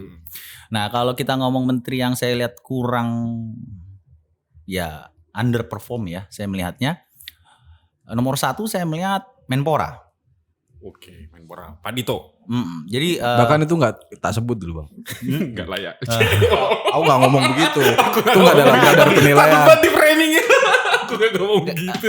Ya, kalau saya kenapa saya mengatakan underperform dari sisi Menpora ya. Ini kan Menteri Pemuda dan Olahraga. Tapi saya melihatnya selama ini yang difokusin olahraga aja, gitu. Olahraga terus, tapi juga belum apa ya? Ya belum maksimal ya. Terus dari sisi kata pemudanya tuh apalagi saya belum lihat gitu. Terobosan dalam konteks pemuda gitu ya. Gitu. Karena gini, kalau Menteri Pemuda dan Olahraga artinya kan nggak cuma ngurusin olahraga gitu. Nah, apalagi kan isu mental health anak muda gitu kan. Mental health anak muda ini saya belum lihat gitu. Apa terobosan yang dilakukan oleh Dito Aryo Tejo gitu. Dan saya melihat kayak out of nowhere tiba-tiba muncul ya orang ini gitu. Sehingga saya ngeliat Menteri Pemuda dan Olahraga. Saya ngeliatnya jadinya cuma Menteri Olahraga. Pemudanya hilang jadinya gitu. Terus yang kedua saya melihat ya tadi pebisnis ojol itu. Pak Nadiem Makarim, Menteri Pendidikan dan Kebudayaan, Ristek. Saya Dikti ya? Ya, sebetulnya to be honest agak disayangkan juga karena yang 2 saya sebutkan itu kan tergolong yang muda ya. Gitu kan, tergolong yang muda. Representasi kelompok muda ya. Merepresentasikan kita semua nih. Yang lagi ramai juga sekarang kan gitu kan.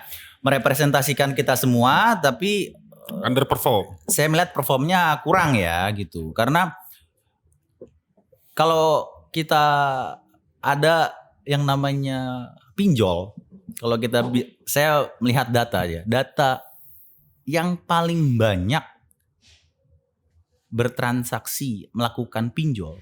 Ayo, profesi apa tebak?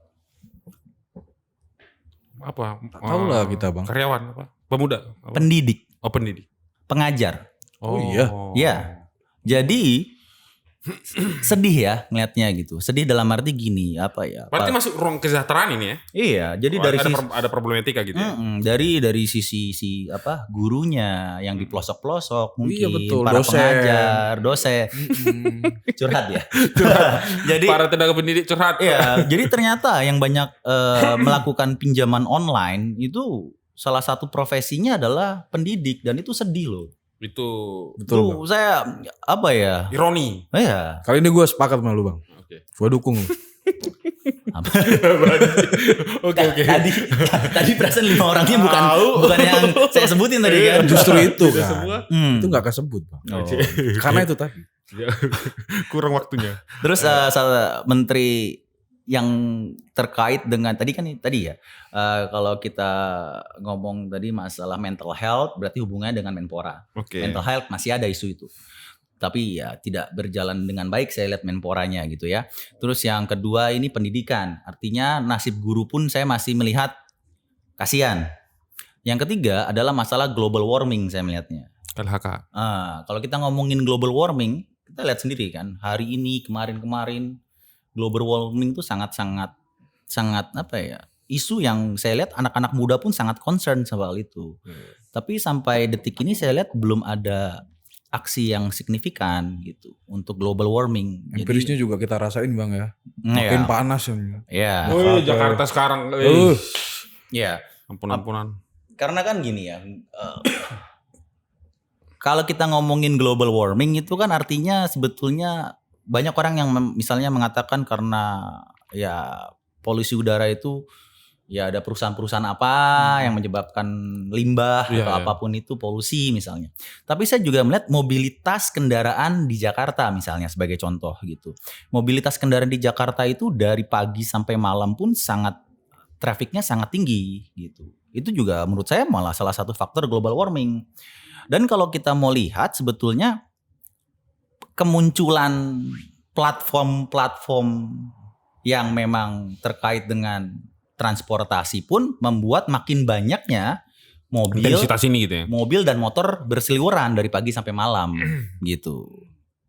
Platformnya Pak Ojol tadi gitu misalnya. Udah banyak sekarang warnanya Bang. Hijau, gitu kan. Kuning, biru apa. Mungkin seharusnya ya tadi platform tersebut tuh dibatasi jumlah drivernya harusnya. Karena kalau semakin dibiarkan lost aja, makin traffic di Jakarta pun makin padat gitu. Jadi saya melihat satu lagi ya Menteri LHK ya, masalah global warming ini belum ada aksinya gitu. 4, 3 ya? Udah 3 tadi kan, Menpora. 3. Menpora, Mendikbud, LHK. Oke, 4. Ya. Ini mau 4. Oh iya ini 4. Ya, yang keempat Menkominfo. Oke. Ya, kenapa saya bilang katakan Menkominfo? Ini kita tidak lihat orangnya ya, karena kenapa? Ya kasus BTS lah, gitu ya. Itu saya ngeliatnya kesel banget ya ngeliat itu, kasus BTS tuh. Kalau aku menamakan itu tragedi, itu sangat menghina rasionalitas kita. 8 triliun aja. Iya, itu kasus BTS itu buat saya jadi kayak ini gimana ya Menkominfo ya gitu. Apa mendingan nggak usah ada Menkominfo lagi gitu. Karena karena kan negara dirugikan sampai triliunan ya. Itu jadi saya kadang periode berikut nggak usah ada atau gimana gitu. Ya itu Menkominfo. Terakhir itu Menkominfo keempat ya Menkominfo. 5. Iya, Menkominfo yang terakhir saya menganggap rame lagi nanti nih ya. Rame lagi nanti dia. Apa tuh? Aku sibuk Ganjar. Kita kan emang cari yang rame-rame Bang. Anies juga gak menteri Bang. Cak Imin juga gak menteri. Jangan yang mau sebutin yang mau rame nih. Ya 4 aja deh. Nggak ada dong 5 loh. 5 lah. Gak apa-apa. Itu kan pendapat ini, pandangan perspektif Abang ini kan gak apa-apa dong. Siapapun gitu loh. Ada banyak kan, ada saya bu lagi jadi ketahuan ada gender kita ini. Berarti nggak ada sebutin tuh Risma, siapa lagi ya? Teten Mas Duki. Iya. Nggak kesebut dari dulu Teten Mas Duki lo. 2 periode beliau jadi menteri. Ya satu lagi sebut nih ya. Ya yang kemarin lagi kena kasus juga. Terus sekarang sudah diganti. Oke, Menteri Pertanian Syahrul Yassin Limpo. Iya. Timo yang nyebut ya. Iya. Performanya katanya kurang. Iya kan itu fakta nih lagi rame kan soalnya. Fakta kok Bang itu. Ya, karena gini, Indonesia itu kan sebetulnya tulang punggungnya adalah pertanian. Negara agraris gitu. Artinya ya kita buktinya masih banyak impor hasil pertanian ya. Bahkan beras impor. Nah, jadi saya pertanyakan kok kenapa kita dari sisi hasil pertanian yang katanya notabene Indonesia negara agraris masih begini-begini aja gitu. Seperti itu sih. Oke. Jadi 5 biasa-biasa aja, 5 yang buruk. Di bawah biasa-biasa aja. Apa tuh berarti? Sedang. Ya terserah publik menilai kan gitu dia. Oke, last untuk bahas menteri. Coba sebut kritik satu satu kritik untuk kabinet Pak Jokowi dan satu pujian untuk kabinet Pak Jokowi. Apa kritik? Ya tadi saya dulu kan. Kenapa sih kalian takut kalian jawab? Oke gini, abang puji dulu baru abang nanti kritik duluan. Boleh. Oke, boleh. Abang pujian. Puji, abang silakan bikin satu kalimat pujian untuk kabinet Pak Jokowi. Solid. Kata kalimatnya? Ya, jadi dalam arti saya melihat mereka solid dan tetap satu visi ya. Gitu. Tegak lurus. Wah, tegak lurus. Solid saya melihatnya. Solid ya. Oke, ya. Kritiknya rentan korupsi. Itu fakta ya. Apa? Rentan korupsi. Oh, rentan korupsi. Itu fakta saya kira yang kemarin laporan beberapa media itu nyebutin bahwa kabinet Pak Jokowi ini kayaknya banyak kasus korupsi. Iya. Menterinya terlalu banyak yang kecokok baik kejaksaan maupun KPK gitu. Itu fakta yang nggak bisa dipungkiri gitu. Terus juga terutama di 5 tahun atau periode kedua ini gitu ya, terlalu politis aku kira. Iya kan memang jabatan politis ya, cuman kayaknya beda sama yang periode pertama gitu. Iya gitu ya, soalnya kan meritokrasi banget gitu ya kalau periode pertama ya. Ada Bu Susi, ada siapa gitu kan. Sekarang udah nggak ada sosok Bu Susi lagi gitu ya. Iya gitu. Sosok-sosok seperti Bu Susi yang memberikan terobosan-terobosan yang membuat ya tenggelamkan. Terutama yang ikonik di mata publik lah ya kan, kayak Bu Susi kan ikonik, tenggelamkan tuh. Oh, iya. Sekarang kan ada juga apa tuh? Ya Pak Luhut. Oh iya. Kan Pak Luhut ikonik. Oh iya betul. Kan banyak penugasan. Betul. Oke, puji. Belum selesai kritiknya. Banyak kali kritiknya. Berarti kritiknya semua ini. Oke lanjut. Ya tuh yang tadi kritik ya apa tuh? Rentan korupsi. Iya. Baru yang kedua terlalu politis. Iya. Gitu. Untuk dua hal yang terutama yang kedua itu kan terutama di fase akhir. Terlalu transaksional dalam memberikan kedudukan ini kepada seseorang. Fase akhirnya. Karena kalau mengikuti konteks politik kontemporer gitu ya, terutama dalam konteks dinamika politik 2024, posisi menteri dan terutama wamen gitu ya, karena ngomongin menteri kan harus juga wamennya juga, itu lebih ke arah akomodasi kepentingan politik elektoral gitu, dengan memasukkan beberapa relawan dia gitu ya ke Wamen. reshuffle kabinet, ya itu menunjukkan dan itu tadi sih netralitas. Saya kira itu sih kritiknya. Gitu. Oke, pujiannya? Pujiannya nggak memuji kayaknya. Terlalu lama. Tadi pas kritik banyak banget. Karena begini bro, kritik langsung responsif. Semangat banget. Karena publik itu taunya kan bahwa kepuasan pemerintahan Jokowi JK ini tinggi ya. Oke. Tapi faktanya bahwa ketika diinterogasi lebih detail gitu ya soal beberapa dimensi apapun ya, sosial ekonomi, tentang misalnya apakah kemudian merasa bahwa masyarakat itu sudah tidak miskin lagi gitu ya, harga kebutuhan pokoknya itu kemudian apakah lebih sudah terjangkau gitu apa ya, belum atau gitu. hukum lebih baik gitu ya, itu jawaban publik ternyata tinggi sekali dalam menilai bahwa itu sangat jauh dari harapan gitu. Oke. Tanya dong datanya dari mana? Itu yang dirilis oleh Pak Ep terakhir tuh. Pak Ep. Pak Ep di Polmark. Kurang bebas nilai itu. Kurang bebas nilai karena kan beliau sudah di. Ya paling nggak dia paling dia memberikan data. Oke. Jadi ketika Anda mau kritik, Anda kritik juga dengan data. Abang dari tadi nggak memuji loh ini. Oh, iya. Aku menunggu pujianmu loh bang. Bro, dalam kritik itu adalah bentuk sayang. Astagfirullah. Itu adalah pujian. Oke, berarti apa pujian tadi intinya? Kalau pujian gitu ya refleksi mungkin 5 tahun terakhir gitu ya, bahwa ada berhasil keluar dari betul COVID apa segala macam. Paling nggak pemerintah ini bisa keluar dari lubang jarum lah ya gitu ya, yang itu melumpuhkan kondisi yang melumpuhkan negara. Ancuran-ancuran gitu. Itu mungkin sisi positifnya. Berarti menurutmu bang bahwa kabinet ini mampu mempertahankan kondisi negara dalam kondisi yang masih bisa kita running gitu ya. Betul. Gitu. Jadi sehingga kita tidak terjebak dalam lubang-lubang yang sama dengan negara-negara lain begitu. Tidak kolaps lah negara ini kan. Gitu. Itu aja pujianmu kan? Ya. Oke. Abang tadi kritik belum? Nah, saya kritik belum ya? Belum lah, karena abang baru muji. Kalau abang muji kan cepat kali. Kalau kritik kita tunggu. Sebenarnya akademisi siapa ya? Gini, kalau saya disuruh mengkritik kabinet Pak Jokowi, yang paling utama adalah placement orang ya. Oke. Saya kritik saya yang mungkin cukup keras. Saya melihatnya bahwa dari sisi placement orang itu Pak Jokowi saya rasa masih kurang tepat, masih banyak yang menempatkan bukan the right man on the right place. Gitu. Kenapa tadi? Makanya tadi contoh terjadinya korupsi pun misalnya di kabinet itu salah satunya adalah faktor placement.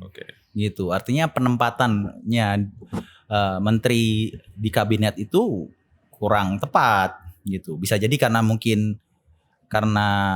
yang disodorkan oleh partai pengusung itu jadi Pak Jokowi ya terima saja, bisa jadi kan, saya nggak tahu. Cuman ya tadi masalah placement itu Pak Jokowi harus lebih aware lagi lah. Jangan sampai. Tapi kan udah nggak menjabat bang. Iya. Tapi siapa tahu ada reshuffle ya. Ya bisa. Bisa jadi kan. Kan bisa kemarin jadi. ada informasi ada reshuffle. Semoga Pak Jokowi lebih hati-hati menempatkan orang. Iya. Lebih lebih mempertimbangkan lah aspek-aspek profesionalisme, aspek-aspek yang namanya rekam jejak, ekspertisnya gitu kan. Gitu. Oke, gitu ya soal menteri-menteri ini. Tapi menarik sebenarnya menteri-menteri ini sebagai sebagai perpanjangan tangan presiden. Di satu sisi bagi saya juga menteri-menteri ini juga bagian dari mungkin hal yang paling vital dalam keberhasilan suatu periodisasi kekuasaan. Itu juga harus penting itu karena bagi saya ketika satu menteri ini mencoba ya katakanlah dalam tanda kutip main kiri kanan kan, ini juga kan memperburuk wajah dari periodisasi. Mohon maaf, menurut saya ini ini niat baik saya sama Pak Jokowi. Maksudnya ini pandangan baik saya kepada Pak Jokowi. Pak Jokowi ini agak kurang bagus dalam menempatkan orang-orang ini sehingga memperburuk nama Pak Jokowi. Saya rasa Pak Jokowi tidak menginginkan menteri-menterinya tertangkap. Dalam arti bukan menghalangi penegakan hukum ya, tapi Pak Jokowi pasti nggak mau para menterinya juga berbuat yang melanggar hukum gitu ya, kayak korupsi kemarin kan, yang apalagi sekarang 2 menteri aktifnya sudah ditangkap begitu walaupun sudah di reshuffle. Tapi bagi saya ini penting menteri-menteri. Dan selanjutnya ke periodisasi 2024-2029 semoga tadi aspeknya sudah disampaikan ya. Aspeknya apa tadi Abang? Rekam jejak ya. Soal keahlian. Itu yang mungkin bisa jadi pertimbangan utama gitu ya. Integritas tentu juga.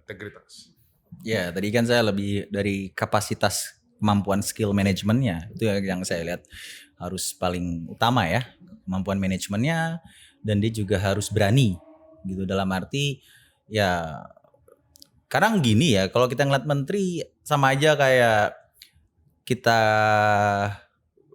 lebih nurut sama presiden atau lebih nurut sama partai pengusung kan juga bisa kayak gitu. Karena dimana seharusnya ketika dia jadi menteri dia lebih tegak lurusnya sama presiden bukan sama partainya, seperti itu sih. Saya harus dipisahkan gitu ya. Jadi dia harus berani ya. Misalnya jadi petugas partai gitu ya. Oke. Jadi teman-teman begitu diskusi. Sama satu lagi. Apa? Artinya gini, sebetulnya kalau mau kita ngomong masalah baca pres, ya tiga-tiganya baca pres itu seharusnya ditaruh dalam visi misinya per masing-masing kabinet, per masing-masing kementerian itu contoh konkretnya mau ngapain. Sebetulnya itu udah masyarakat malah jadi lebih mengerti gitu.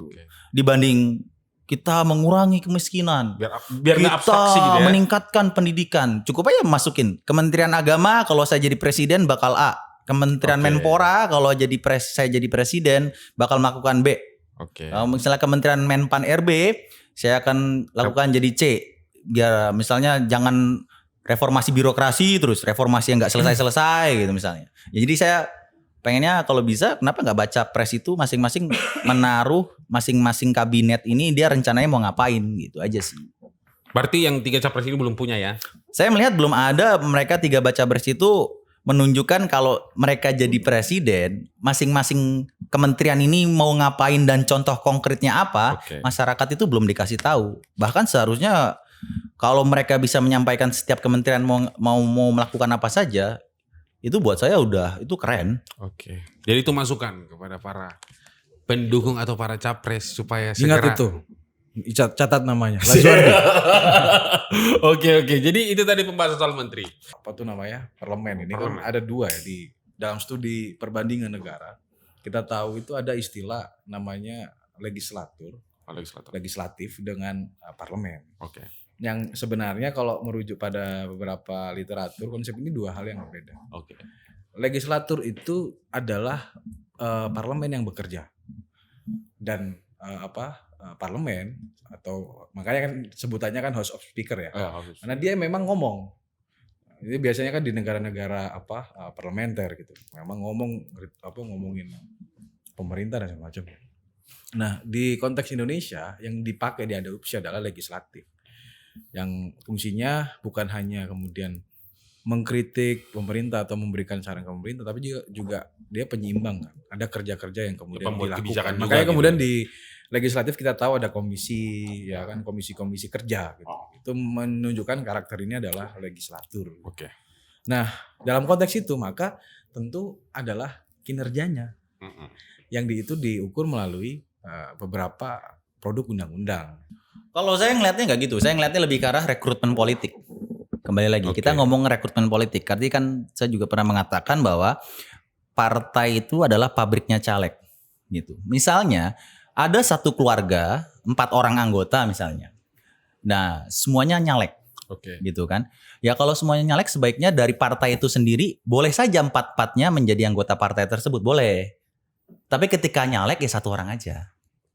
Ingin yang merajam secangkir kopi hitam, kombinasi sempurna untuk kita bercerita. Jangan tentang rasa, keadilan dan norma, cukup yang ringan-ringan saja.